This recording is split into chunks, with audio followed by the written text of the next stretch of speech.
Sure, I'll be clerking this meeting and welcome to this licensing hearing. This is an application for a new premises licence for the well of 77 to 78 Western Road, Hove, Bravo November 3 to Juliet, Quebec. Before we start, could I just ask the councillors on the panel amongst themselves to please elect a chair for this hearing?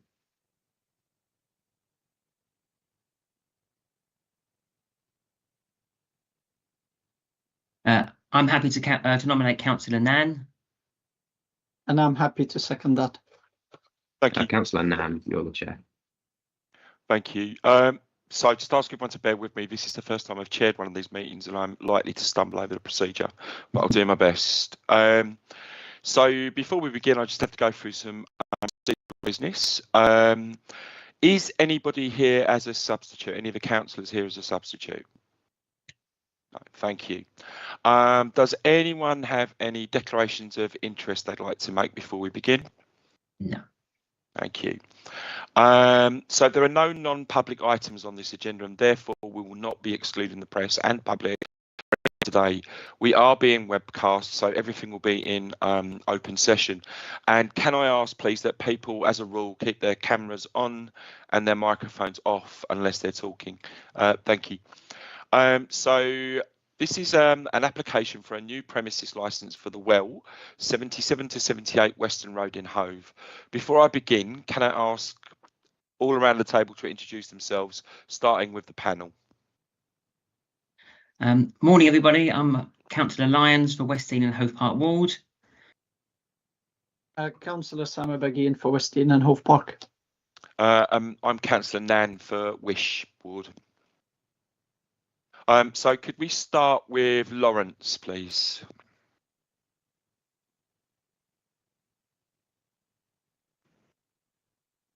Morning all, Lawrence, a resident of First Avenue. Thank you, Lawrence. Sarah? Good morning, Sarah Cornell, and I'm the licensing officer for this application. Sarah Booker-Lewis? Good morning, Sarah Booker-Lewis, local democracy reporter for Brighton and Hove, representing the majority of news media in the city. Rebecca? Good morning, Rebecca Siddell, legal advisor to the panel. John?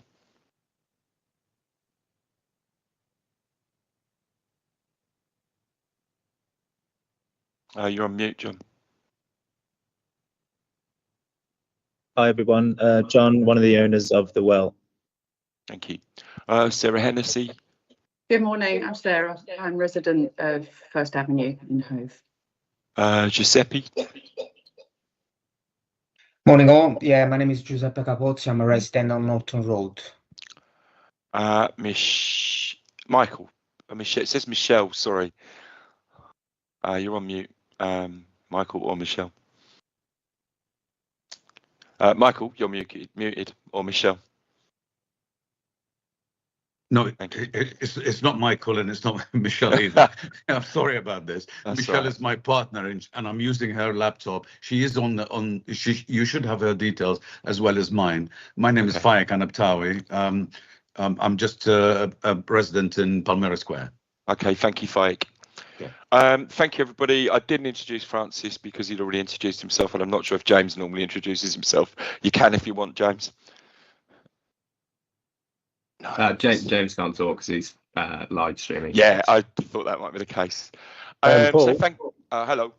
Sorry, my name's Chris. I'm one of the directors and owners of the well as well. And also my co-director, Ross, is sat with John, just so you know. Sorry, Chris, you must have joined us. I was just going round. Thank you. Thanks for catching that. No problem. So thank you, everyone, for those introductions. For virtual hearings, please ensure that your microphone is on when speaking, and if possible, so is your camera. Turn off your microphone and leave your camera on when not speaking. Briefly indicate... Sorry, I'm reading out the stage notes now. So with that done, can I move to the representation from the licensing officer? Good morning, everybody. So I'm just putting forward the application that the well have submitted. So this is an application for a new premises licence for the well. The applicant is applying for the sale of alcohol on the premises every day from 12 noon until 11 p.m. The applicant has had to apply for a new licence as their previous licence inadvertently lapsed due to a change on Companies House and an anomaly in the Licensing Act. I will leave it up to the applicants to explain their proposals in more detail.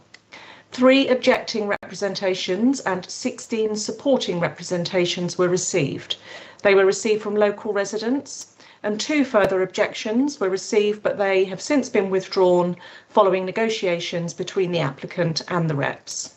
All the representations can be found from page 33 of the agenda. No representations were received from responsible authorities, and you will also see that the police and environmental protection have agreed conditions with the applicant should the application be granted, and these can be found from page 55 of the agenda.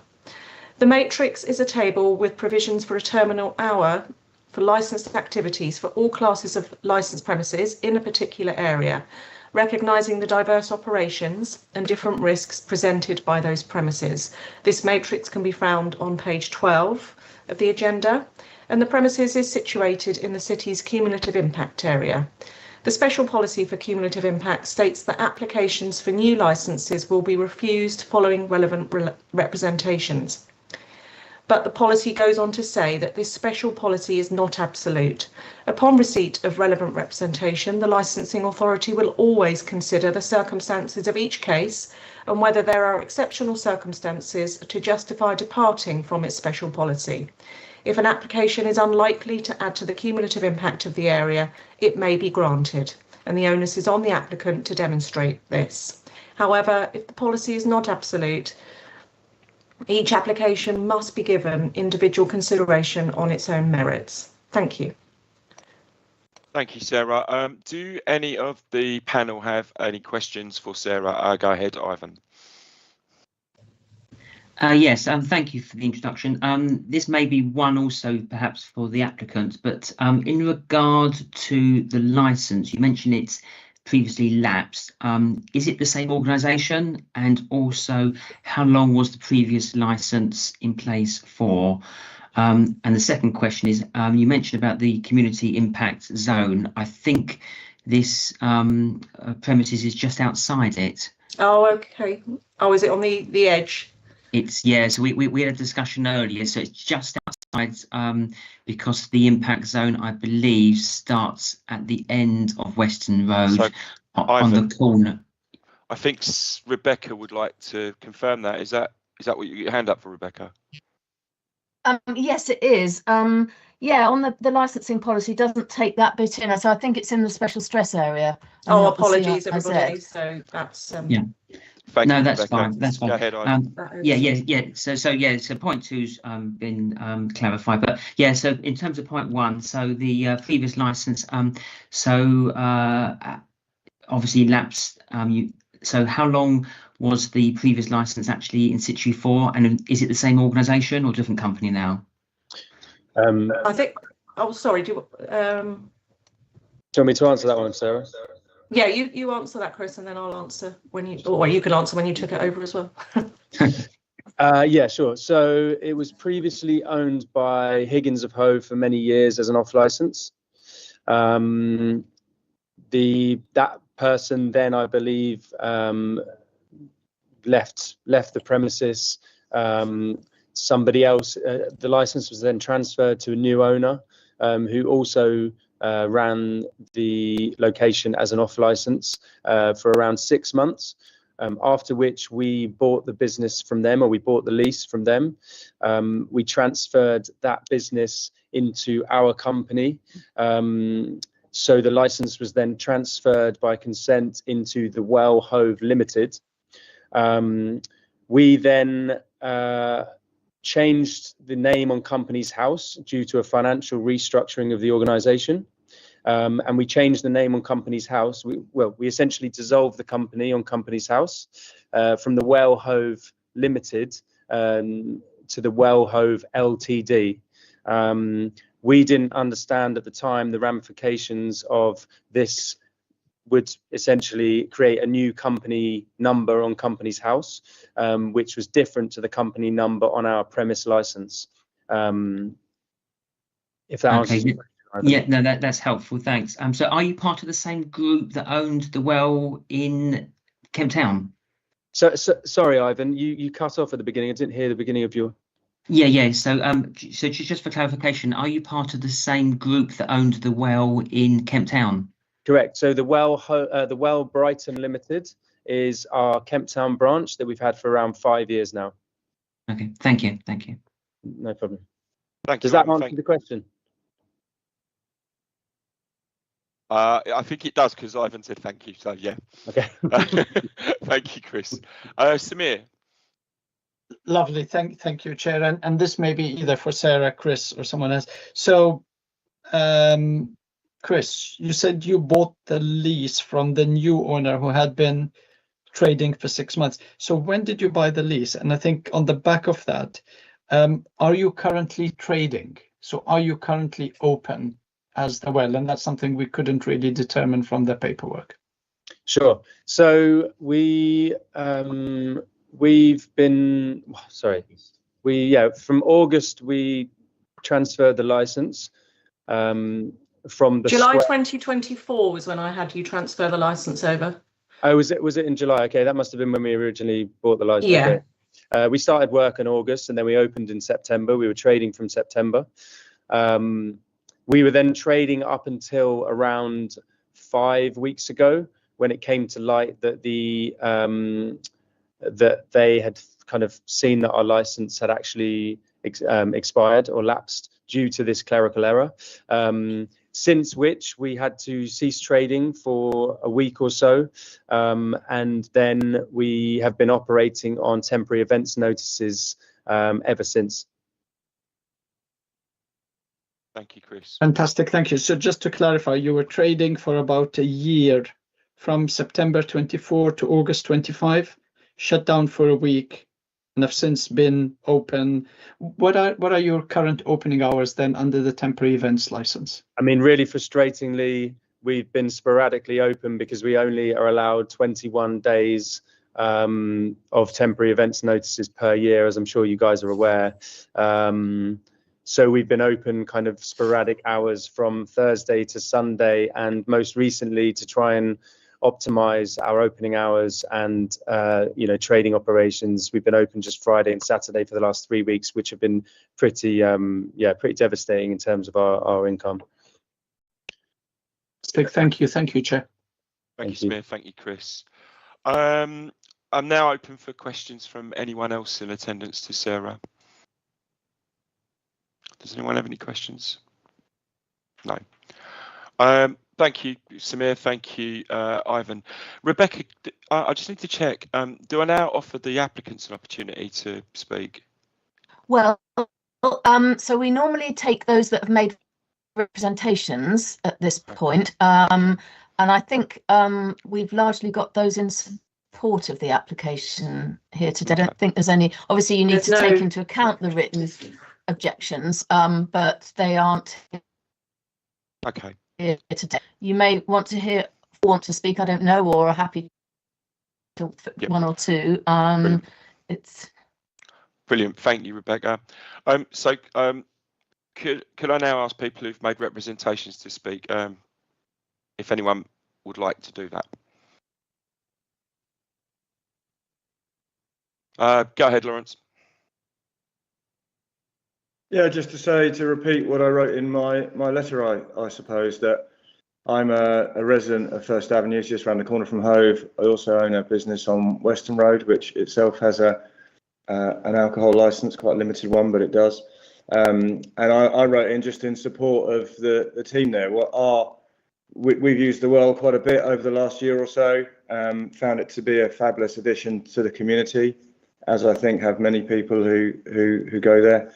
And in our time there, I've seen nothing to be in counter of the licensing objectives, I suppose, and just wanted to make that clear that for the objectives under which you issue it, we've only ever had a tremendous time there with no hint of trouble, no hint of kind of social disorder or any of those problems. So yeah, just repeating that from the letter. Thank you, Lawrence. Does anyone else wish to speak? Okay. Yeah, I'm happy to show my support for the well. I second what Lauren said, that I'm a relatively new resident of Brighton and Hove. I moved here around a year ago, after living for 10 years in Bristol. So as a new citizen, let's say, you can imagine, it's always difficult to move to a different city. And the well has been a place where I've been able to meet like-minded people, make new friends. It's a great addition to the community. And yeah, I'd be extremely sad to see a place like this go, where so many like-minded people could get together to just have a good time. Never seen any sort of antisocial behavior happening on the premises or near the premises. For what matters, it's just a really good place of aggregation for locals in the area. So yeah, Thank you. wholeheartedly express my support for the well. Thank you, Giuseppe. Go ahead, Sarah. Sorry, I'll just reiterate what Giuseppe and Lawrence have said. My experience is that it's always been well run.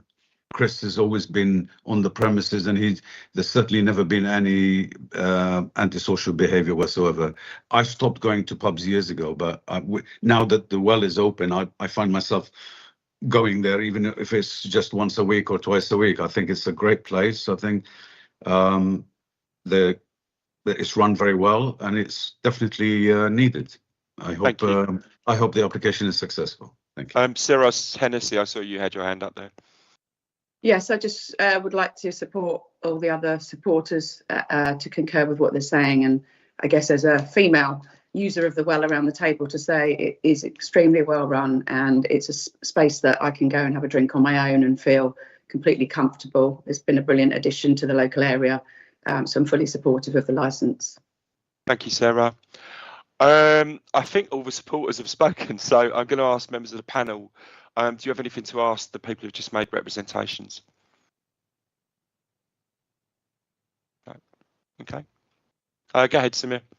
Sorry, Paul, thank you. Jump in. Can I just check, because obviously people have been using it for a year. So can I just check when people have been using it? Obviously, we just heard it was trading for a year from September 24, and then has been open sporadically. So it's kind of interesting to know if you've noticed any difference between, say, opening hours and the way it was trading 6 months ago to how it was trading 2 weeks ago. We pretty much kept the same opening hours. We're open every day. We're not open late. The weekends, Friday and Saturday, we open until 11 o'clock. And that's pretty firm cut off. We feel like after 11 o'clock is when things kind of change around the town, and we're not that kind of place. In the week, we're only open till 10 o'clock. And on a Sunday, we're only open till 9 o'clock. Since meeting with the police and the council when our license expired, we've agreed conditions to ensure there are firm cut-offs with the outside area to ensure kind of, noise pollution is kept down, and not that there is any antisocial behaviour, but just to make sure there's less people on the street. So yeah, since we've adopted those different kind of conditions, we've also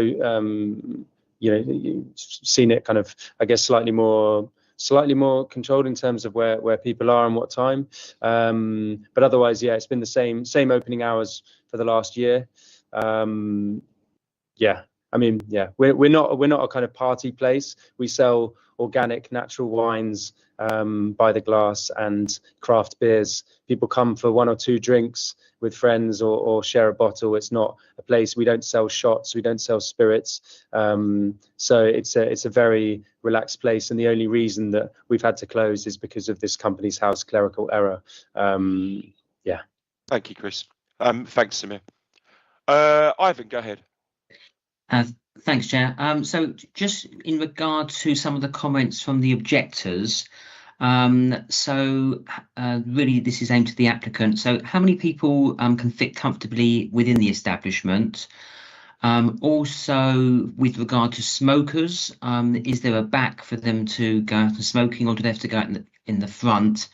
and there has been some comments about spillage from people who partake of your facilities spilling out on the frontage, and bottles and such left on the pavement. So some comments there would be appreciated. Thank you. Ivan, just before the that question is answered, can I check with Rebecca I'm not making some procedural error? Okay. Well, I was just going to say, can you hold those questions, because we haven't yet heard. We're going to hear from the applicants next, and they'll make their presentation however long or short they may want it to be. But then you have this is really question. Although I appreciate the applicant answered this one, it's really questions just if any to those that have made supporting reps on what they've said, and then the applicant will make their presentation next. So thank you, Rebecca. I suspected that might be the case. Ivan, are you all right? But very relevant questions, so hold those. Ivan, are you okay to hold those questions? We'll let the applicant make their presentation, then you can put those questions to the applicant. Happy to answer the question. Same question again. Thank you. Thank you very much. So if nobody else has any questions to the supporters, I'll move on to a representation from the applicant, assuming nobody wants a comfort break. I don't think we've been here that long. No. Okay. Could the applicant please make a representation? Thank you. Hi. Yeah. So it's Chris again. So yeah, firstly, I'd like to just start off by saying that we obviously I started the business 5 years ago in Kemp Town. During COVID, which is obviously a very difficult time, we found an unloved off license, not too dissimilar to this one, based in Kemp Town. And over the past 5 years, we've transformed that place from an off license with broken fridges to a real community hub that has been successfully trading for the last 5 years, putting on various small events and providing a safe space for all members of the community to come and meet and talk, whether happy or sad, and has been an amazing addition to that local community that did not exist before. Again, selling artisanal drinks in a really comfortable setting with a really nice vibe. Essentially, we've been running that for 5 years now, and we've not had one single issue in 5 years with the police, with the licensing, and I think that is credit to our team. That is credit to the culture that we've instilled within our company, and it's credit to us as directors that we really care about the people that come into our place and essentially are, an extension of our home. We opened this place in Palmyra Square because it had been 5 years and we felt like we wanted to expand, and we found this place just over a year ago, and obviously fell in love with the space. Since then, we've been successfully trading for a year, and some of the issues which I'll obviously address that Councillor Ivan has mentioned are due to us becoming so popular and providing such a nice safe space that so many people wanted to come here, and we were honestly taken aback by that, but without any trouble, as obviously we'll address. So we've been trading since a year. We sell artisan drinks, we sell craft beers, natural wines, as I mentioned before, from selected suppliers. It's more about conscious consumerism than it is just people coming to get drunk. There are many places in town where people can buy shots, people can party. We are not that. We're about creating community, and we really care about the people that come. So as you can imagine, this has been a very stressful time for us. The only reason that we're closed and that we're here today is because of a clerical error. We're in no way breaching any of our license to the point where we would have to have our license in review or go to a hearing in any way or lose our license whatsoever. However, we have to go through the process, and I know that EHL did everything with their legal teams to try and find a way for us to keep our license. And unfortunately, there was no way. We couldn't resurrect it on Companies House. And obviously, the financial impact of that has been very difficult. But I think what that obviously says is that if in any way a licensing authority or an authority like the police wanted to, they would have made a representation in this case, and they haven't, which I think is really, really important for everyone to understand. During the consultation period, Any objectors, which we will also address now, were contacted via email and phone to discuss with us concerns regarding their objections. After the 2 objectors that we spoke with that had concerns about people spilling onto the street, had concerns with noise, we went to great expense in terms of soundproofing the whole venue to ensure that our neighbours heard less noise. We removed electric hand dryers from all the toilets because we understood that it backed onto their bedroom and was becoming particularly noisy for them and distressing them. And we replaced those with hand towels. We closed doors, windows, and we ensured everything that we could to make sure that our neighbours were in no way caused a nuisance by our venue. Since then, those neighbours have withdrawn their representations because they've seen the changes we've made to ensure that we're working with them and that we value them as part of our community, whether they come in here or not. The other objection, which relates to the same as essentially all of the other objections, is about too many people on the street. Now, again, we were taken aback by how popular we were, and during a few nights in the summer, I feel like there were a few too many people who did end up spilling onto the street, and we simply didn't have the staff to be able to control that. Now, whilst there was not any trouble and we did the best that we could, we do understand that that probably could have been managed better at the time. And since then, we've put barriers up in front of the shop to ensure that no one can cross that line, to ensure that there is access for local residents, for people crossing the street, to ensure that our customers aren't in danger, to ensure no members of the public are in danger from the road or oncoming traffic, etc. So we've addressed those objections as well. We visited the police station to discuss in full with police licensing and Brighton licensing our license, came to an agreement on various conditions, and we've already implemented those changes since during our kind of temporary events notice period for this consultation. And we have added various different things to ensure that they're upheld. We discussed every single stipulation of the license to ensure that we're all in agreement the best way to move forward. I think a few people have already mentioned, but yeah, we're a self-welcoming and well-managed space, and you know, we positively contribute to the local community and economy, employing around 10 staff and various different suppliers, obviously. We've never not paid our business rates and on both premises and our suppliers as well. We already mentioned we don't sell spirits, mixers, shots, cheap alcohol that generally fuels the antisocial behaviour that you see in certain parts of town.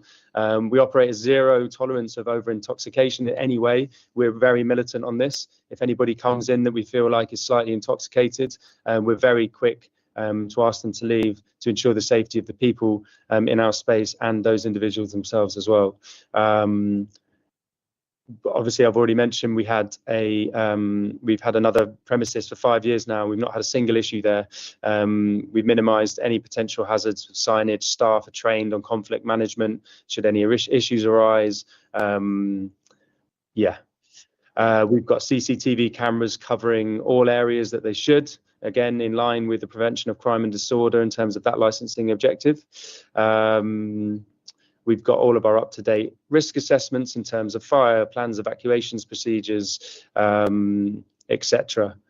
As I mentioned before, in terms of the prevention of public nuisance, at high expense, we've installed soundproofing.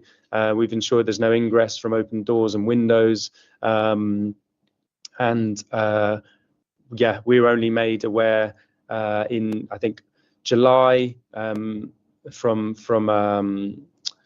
EHL Environmental that the person who did raise an objection had made a complaint about the noise, and we've since worked with them to ensure that they're happy and no longer affected by this. The prevention of children from harm, we don't allow under 18s in the venue past 8 p.m, as obviously this is a high risk time for intoxication and a busier environment where it's more difficult to control.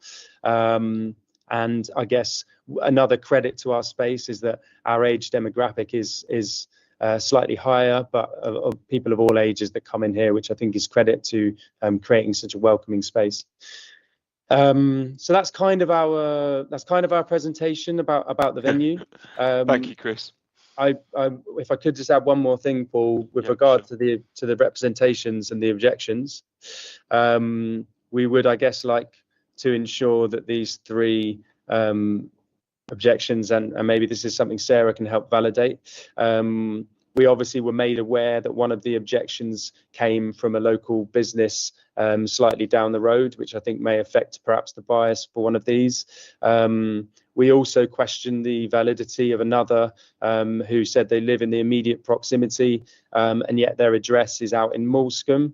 And I know when the EHL tried to contact this representation, as far as I'm aware, unless I'm corrected, there was no response. And we also questioned this representation as well, just for the record, so everything's kind of out there in the open.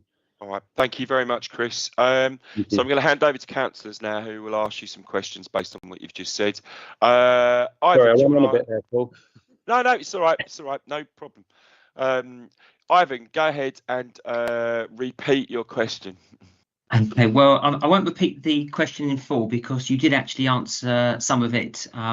So I'll repeat the bits which I wasn't clear on, and also a couple of extra comments. And no doubt I'll come back afterwards as well, because I've got several points. So in regard to the business itself, obviously it's not part of the licensing application, but just to give us a broader overview. So you own one premises in Kemp Town already.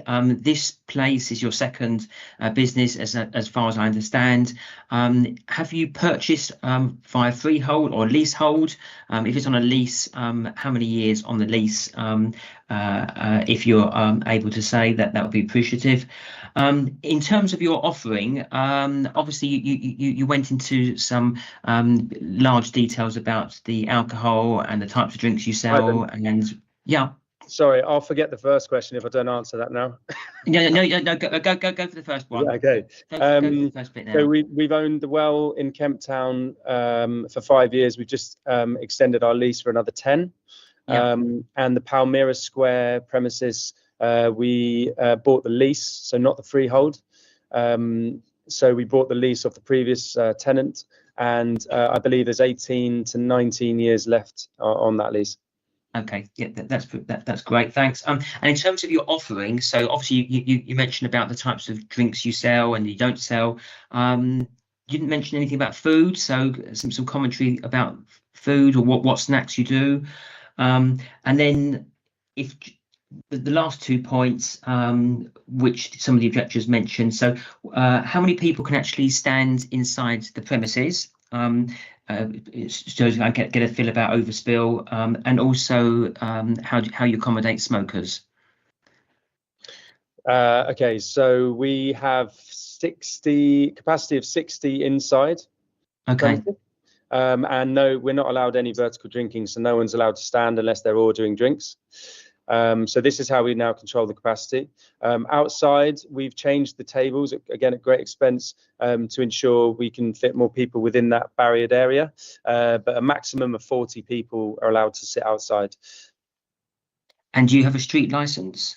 We have a street license, yeah. Okay. And just renewed it, actually. Okay. And the food offering?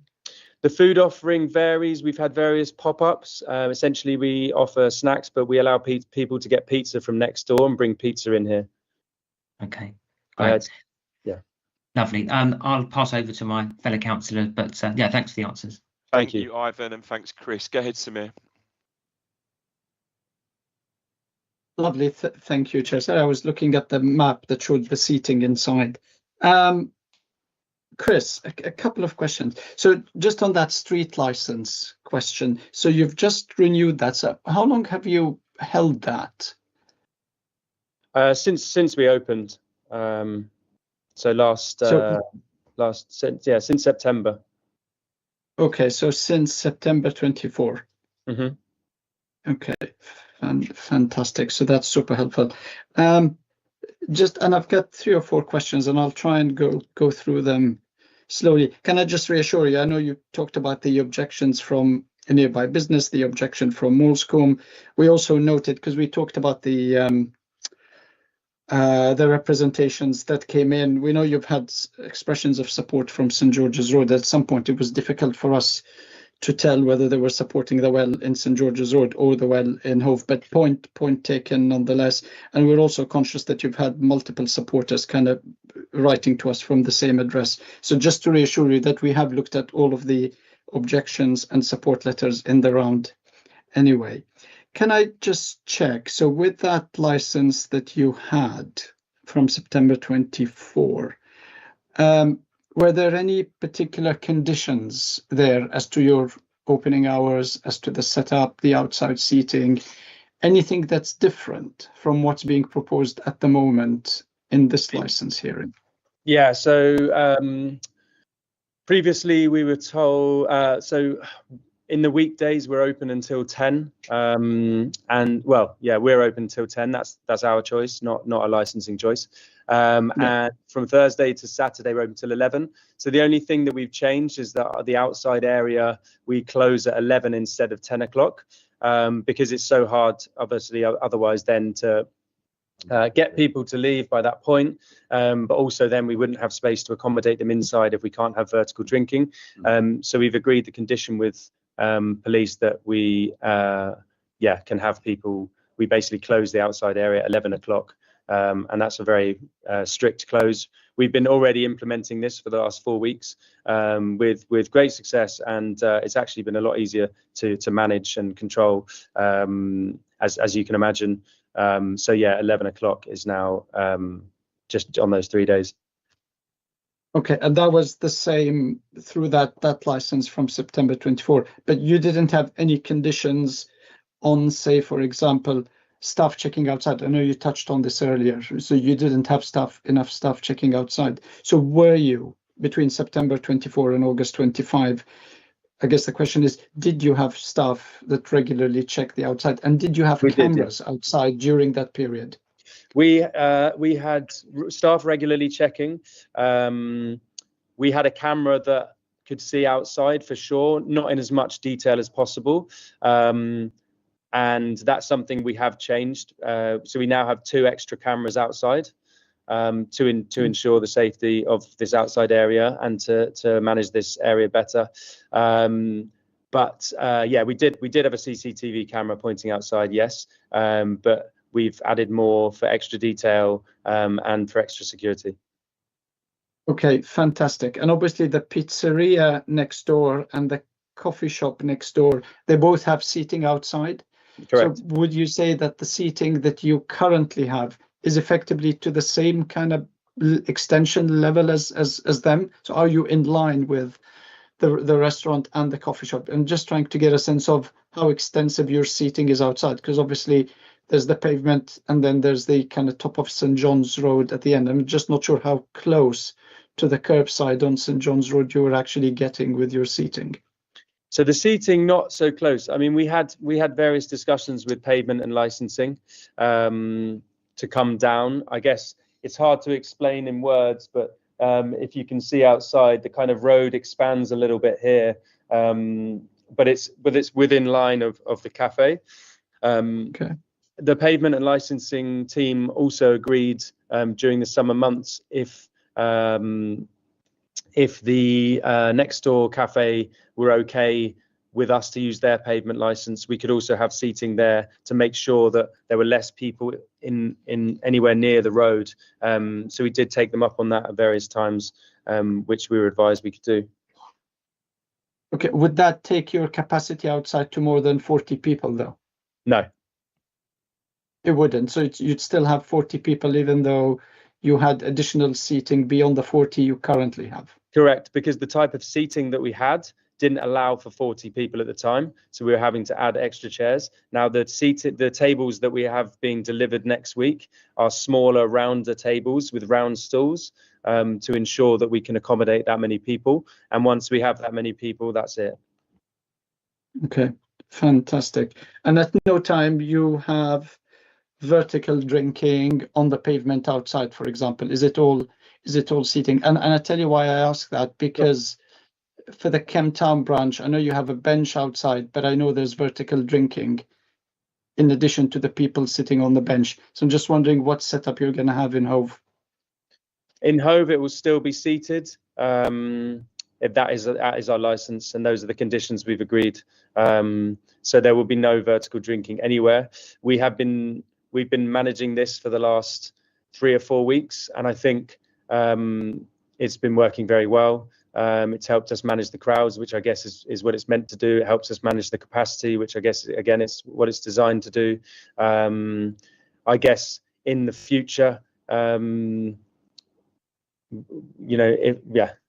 we don't know what we might be able to do with police or agree with police in the future, but for now there will be no vertical drinking. We've been made very aware of that.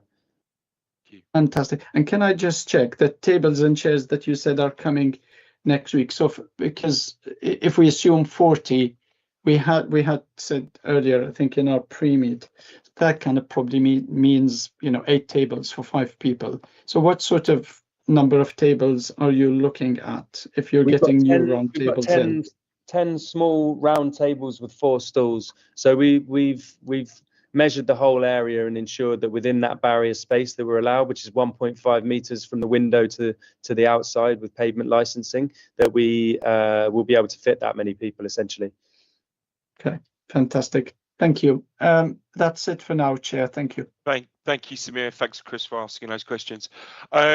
As the panel have no more questions, I'm happy to open the floor up to anyone else who might like to ask some questions of Chris, if you've got any. No? Okay. I'm just watching Rebecca there to make sure I'm doing this right. Sorry, go ahead, Chris. We have no questions, I guess, until the end, really. So yeah, I'll leave you guys to. Yeah, it's our first time doing this, so we're kind of unsure of the process. I feel your pain. Cool. So as there are no further questions to the applicant from anyone else, I'll move on to summaries. So we will now move to, I'm just checking, I'm doing this right. Yeah, Rebecca hasn't put her hand up. We will now move on to summaries, and can I remind all parties that this is that at this point you should not be introducing any new information that has not already been raised as part of your representation. So we'll begin with a summary from the licensing officer. Thank you. So as you have heard, this is an application for a new premises licence for the Well in Weston Road, Hove. You have heard from all the parties present and read all the representation submitted. And I'd just like to say I apologise for the oversight that I said the premises was in the CIZ, when in fact it is in the special stress area. And so licensing guidance states that in determining the application with a view to promoting the licensing objectives in the overall interests of the local community, the licensing authority must give appropriate weight to the steps that are appropriate to promote the licensing objectives, the representations, including supporting information presented by all the parties, the guidance, and its own statement of licensing policy. It's important to note that each application will be given individual consideration on its own merits, and after considering all the relevant issues, the licensing authority may grant the application subject to certain conditions, and any conditions added to the licence to meet the licensing objectives should be clear, precise and enforceable. Alternatively, the licensing authority may refuse the application on the grounds that it is appropriate for the promotion of the licensing objectives. Thank you. Thank you, Sarah. And just to say that the location of the building is right on the line, so it's a perfectly understandable mistake to make, Sarah. But thank you for apologising. So I think would anyone present to support the application like to make any summary remarks, bearing in mind that you're not here to introduce at this point any new information? No? Okay, so I'll hand over to Chris. Chris, would you like to summarise your application for us, please? Yeah, I guess, I think I've kind of said everything that can be said, really. The only reason we're in this situation is because of a lack of foresight or understanding of the administration process of Companies House and licensing. We've not breached our license where it would even go into review. We've sat down with police and licensing who have agreed conditions and are happy for us to trade. all of the objections state, well, one thing, which is there were too many people spilled out in the street. We've since addressed that point. We've introduced barriers. Everything is much more controlled. There is nobody on the street. We have CCTV evidence of this for the last 30 days, working very well. No obstructions, no more complaints since then. And yeah, it would be a shame for us to in any way not be able to trade and carry on providing what we do because of a clerical error, essentially. So I hope that you know, some sense is seen with this, basically. And yeah, thank you all for your time, and thank you all to the guys supporting us for taking up your time today. We really appreciate it. Thank you, Chris. Rebecca, do you have any final remarks before we go to make a decision? No, not unless you've got any questions of me. I don't think I've got anything to add. Okay. Thank you, Rebecca. So we will now adjourn. The panel will retire to make its decision. Please note we'll be accompanied by the legal advisor and the clerk, but they will take no part in the decision-making process. The decision will be sent in writing within 5 working days with appeal rights attached. Thank you all for attending. Paul, sorry, can I just ask one more question? Yeah, go ahead, Chris. Sorry. Obviously, within 5 working days, and I was just wondering, obviously, if we need to prepare to trade from next, you know, Friday, which necessarily it would be, it's, yeah, kind of in terms of staffing and everything, do you think it's likely we might be able to hear sooner than this? Obviously, no pressure, just trying to understand expectations. Can I defer to Rebecca on that one, please? It's, well, once the panel have made their decision, then it just has to be written up, and we'll do our best, I think is all I can say. Yeah, really, but I think all we can say, Chris, is we'll note the urgency of the situation. Thank you, Paul. Cheers. Okay, so we're going to go now and make our decision. Thank you all for coming, and bye-bye. Thank you so much. Bye. Cheers. Bye.